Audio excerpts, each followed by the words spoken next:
Welcome back to the deep dive. Today, we're digging into something you probably use every day without a second thought. The humble calendar invite. Right. It seems pretty straightforward, doesn't it? Exactly. You think of it as just a tool for logistics. Setting up a meeting, maybe saving the date for something, purely functional, neutral. But the material we looked at this week paints a very different picture. It shows these invites being deliberately built, architected really, as active data collection points. Yeah, endpoints for pretty serious big data analytics, not just scheduling. And the source material really lays this out. It centers on this specific kind of large-scale example, bulk sending professional sports schedules. Think NBA, NFL games. And then tracking exactly how people respond to those invites in real time. Using a pretty sophisticated cloud setup, right?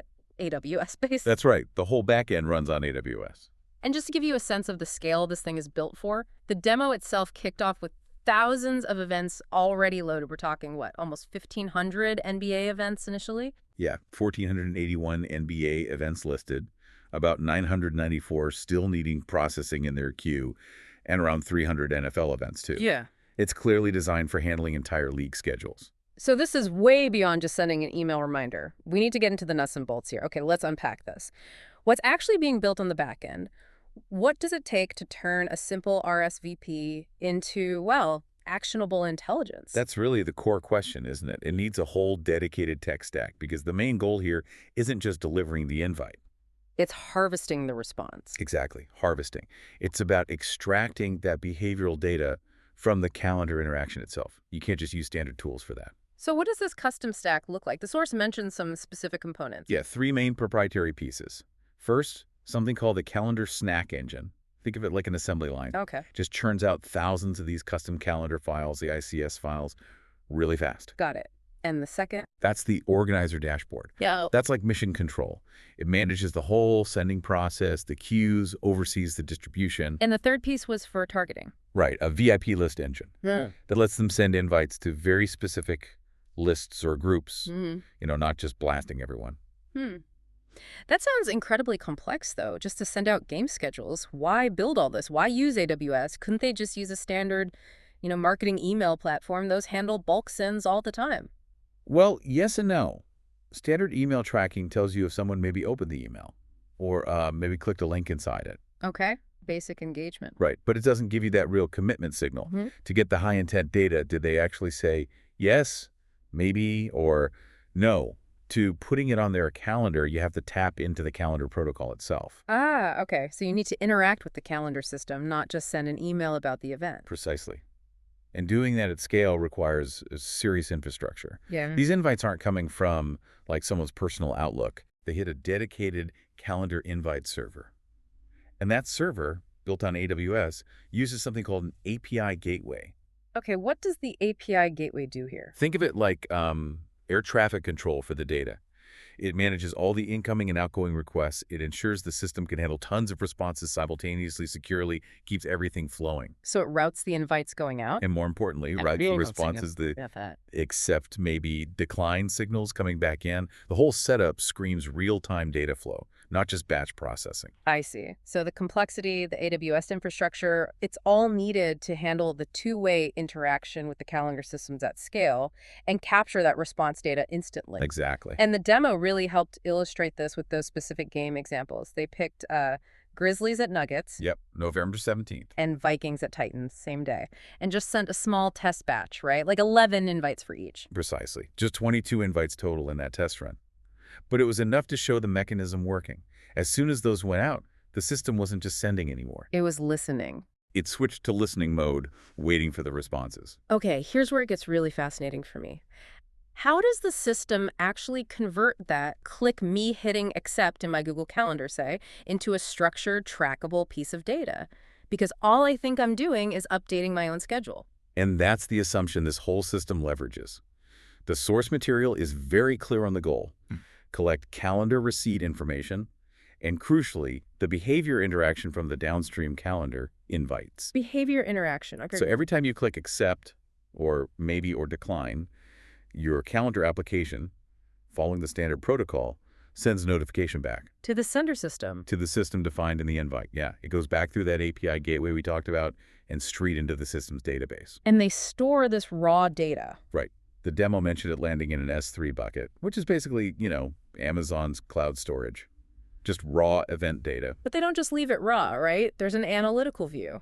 Correct. It all gets processed and visualized on what they call the G-Reports dashboard. That's the front end, where they can see the aggregated results, the analytics. And they even mentioned tracking, I think it was 107 distinct events just related to that initial NFL data load. Yeah. So the categorization, the storage, it's clearly built to handle volume and detail. So proof of concept worked. The demo showed, 2 initial accepted responses coming back? Yeah, for both games initially. Yeah.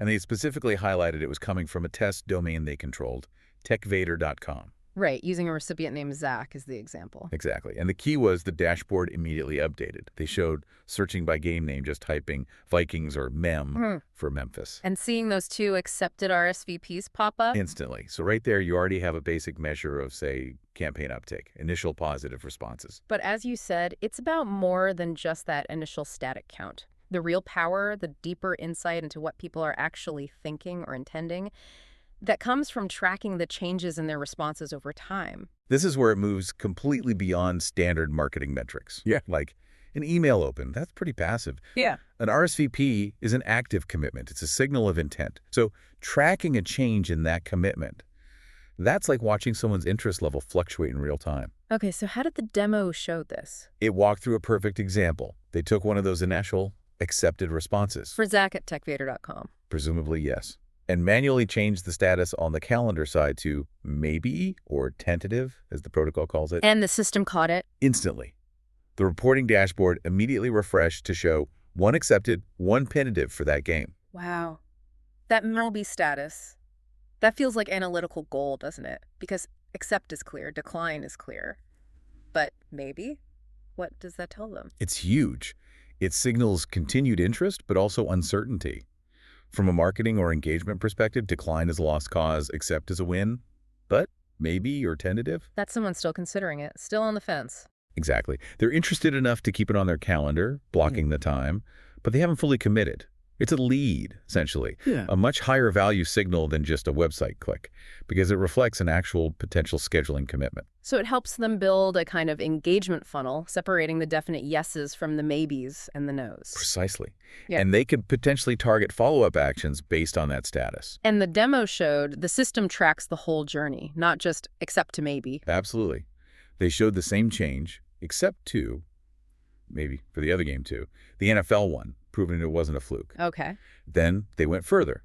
They changed the response again, this time to no or declined. Yeah. For both the NBA and the NFL invites that were previously maybe And the dashboard updated again? instantly.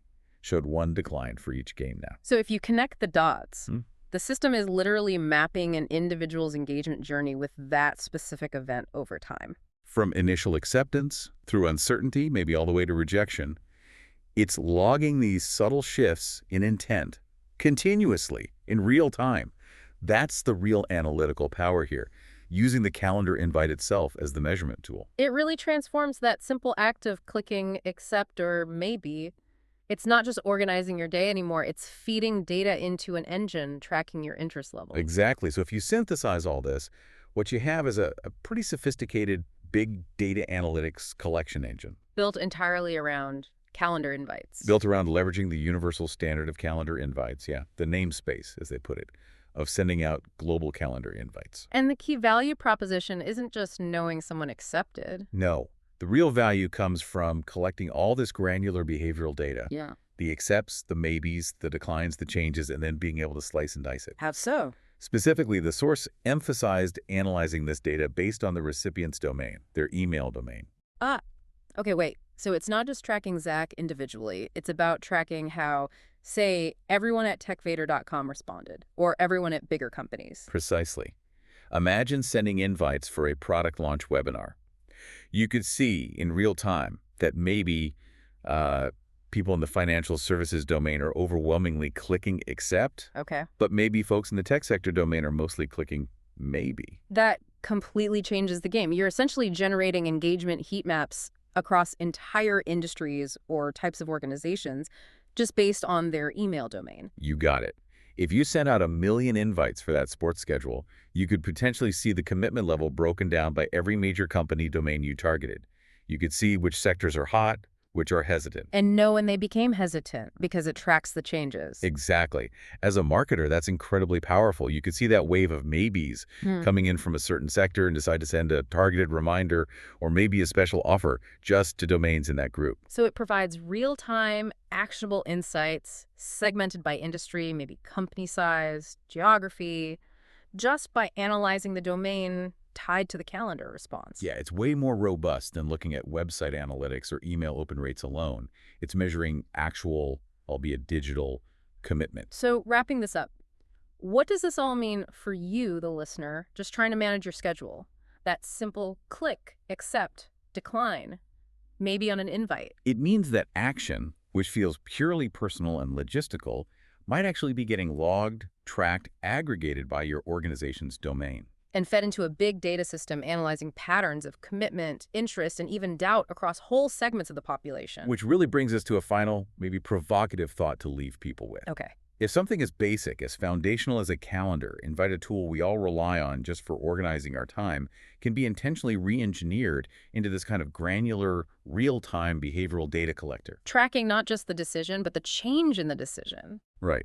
Then you have to ask yourself, what other common, seemingly simple digital tools that we use every single day, tools we assume are just for straightforward communication or organization, what other tools might now be quietly functioning as sophisticated big data collection engines too? Turning our everyday digital actions, even the logistical ones, into fodder for analytics we're not even aware of. It certainly forces you to rethink what counts as a purely private or untracked interaction in our increasingly cloud-connected world, something to consider.